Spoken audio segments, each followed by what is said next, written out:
Good morning.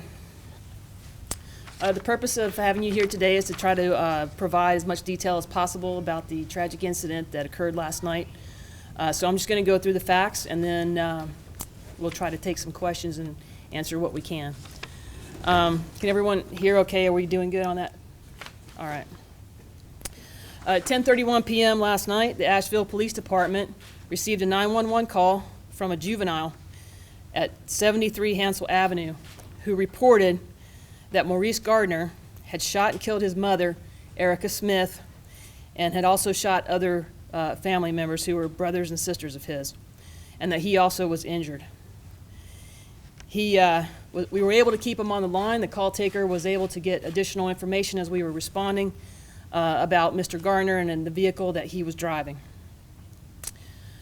Our first officer arrived on the scene at about 4 minutes later and immediately entered the home and ensured that Mr. Gardner was no longer there, at which time EMS and Asheville Fire Department followed us in and immediately began transporting and treating the victims.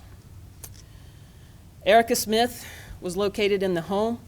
She was deceased upon our arrival. There were 6 remaining individuals who were injured. 5 of them were her children.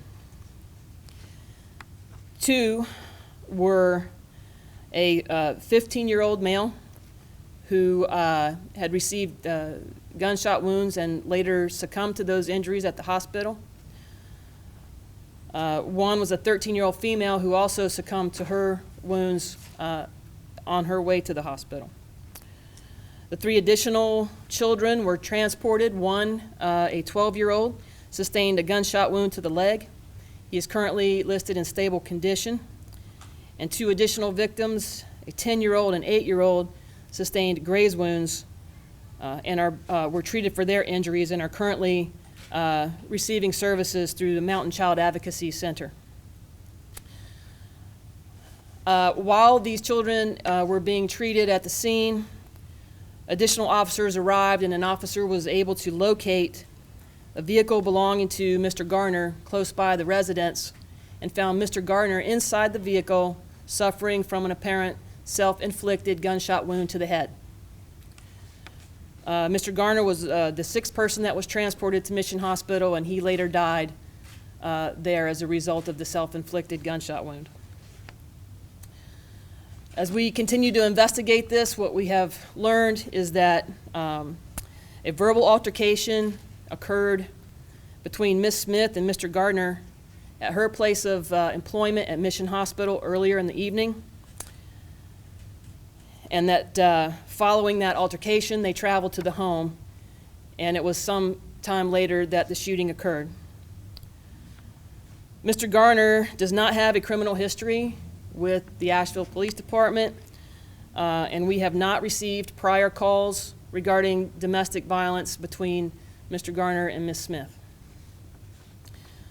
We did receive 1 previous call at this residence on April 5th, where Ms. Smith reported that Mr. Gardner took a car. However, that car was registered to him, and there was no crime that was noted, and also no report of violence or any sort of domestic dispute at the time.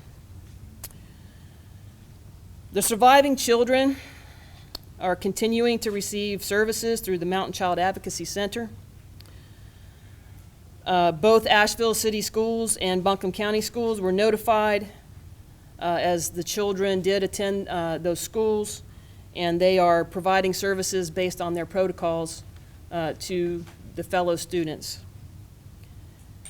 Any death in our community, especially one involving violence in this scale, has far-reaching traumatic impacts, particularly when they involve children. The Asheville Police Department has been and will continue to work with our partner agencies to ensure that the children and the families that are involved with this are provided any needed services throughout this time. And I would also like to just note that we partner very closely through our Family Justice Center with Helpmate and other service providers, and encourage any person who is in a relationship or is aware of a family member or friend in a relationship where there are any indications of abuse or violence, to please reach out and let someone know. Talk to our service providers, come to our Family Justice Center, do whatever is needed to get an intervention. So at this time, I will take some questions if you have them. As far as which child was the one that made that 911 call, can you specify? The 10-year-old. And then for the 12, the 10, and the 8, were they boys or girls? I don't have that information with me. If anybody wants to get that, we'll get that for just a second. I know you said that there was no history between these two as far as the calls, and I know you just made For the police, right. correct. Is there any indication, have you been able to talk to family if they have had other arguments that took place over their lives that just didn't make it to that police level? So right now, that's part of what we're investigating. We're going to continue investigating this to try to answer that question and other questions like, what brought it to this level, or what's the sort of impetus or catalyst behind it. So we are working to try to figure that out. Do you have a timeline for how long this took? I know you said from the first call and getting there, that took about 4 minutes. 4 minutes. Do you know how long he was in the house, Garner was, and then before he left? That's, again, something we're trying to come to on our investigation, to run down the timeline of the time between the verbal altercation, when they got to the house, and how long they were at the house before the shooting occurred. We don't have that right now. How are the kids doing? I don't know. I mean, this is, right now we're trying to leave it to some of our experts who deal with children in trauma to work with them, and so we're hoping that helps them get through it. Can you clarify that, so all of the children that were involved, who are either deceased or were injured, were all children of Ms. Smith? Yes, ma'am. And none of them are children of Mr. Gardner that we're aware of. Chief Cooper, is there any kind of a fundraiser effort that you know of that's done? I don't have that information at this time. It's possible some of the family members may start that at some point, but if we get that, we'll put it out. Thank you. Yes, sir.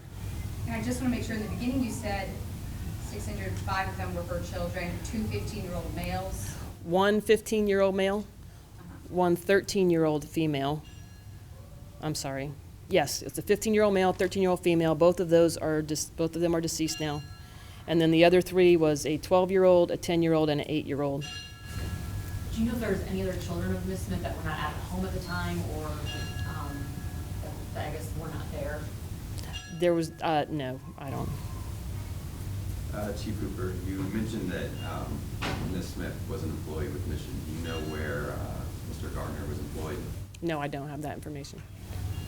Other than the argument, well, do you know the nature of that argument that they had before they went back to the home? No, like I said, we're running down everything that we can and trying to get the answers to those questions through our investigative process, but that's going to take us a few days to put together. And do you know how long that was before when they left Mission Hospital and then got to the house? I don't have that. No, I don't know. And then did they arrive together? Did they go to the house together? That's what we're trying to confirm with the investigation. What I understand at this point is that they left Mission together. You had mentioned Ms. Garner was 32 in your prior report. I'm sorry, Ms. Smith was 32. Garner, do you know his age? It's 35. 35. Mr. And- Gardner was 35. And I'm sorry, the relation again, they were, It looks like they're boyfriend-girlfriend. okay, so not married, but it does look like they were boyfriend. Yes, ma'am. Was he living at that house? I don't know. Has the father of these children been notified, and is he in the picture? Yes, we've made notifications to family members on both sides of each of the children's families. Is there any reason to believe that any of those children were his? No, we do not believe that any of them are his children. And we'll take one additional question. And for you, I know you haven't been with APD an extremely long time, but as far as in the history of Asheville's police department, do you know any other case where there have been this many deaths or this many murders in one location or one family? I'm not aware of it, that we've had previous calls that have this many victims in one family. So when you have something like this, the response of APD and your officers who likely have not seen something like this before, how are those officers doing when you have a case like this? So our first, I guess, priority is the mission, right? We need to get in, we need to conduct our investigations, make sure everyone is, that can be made safe is safe, and that we're putting the facts together. We also will be providing support for all of our officers, as will, I'm sure, the fire department and EMS that responded to the scene, as we always do in any type of incident where there's a traumatic event. Thank you so much. Any additional information on this will be released by a press release. Thank you. You.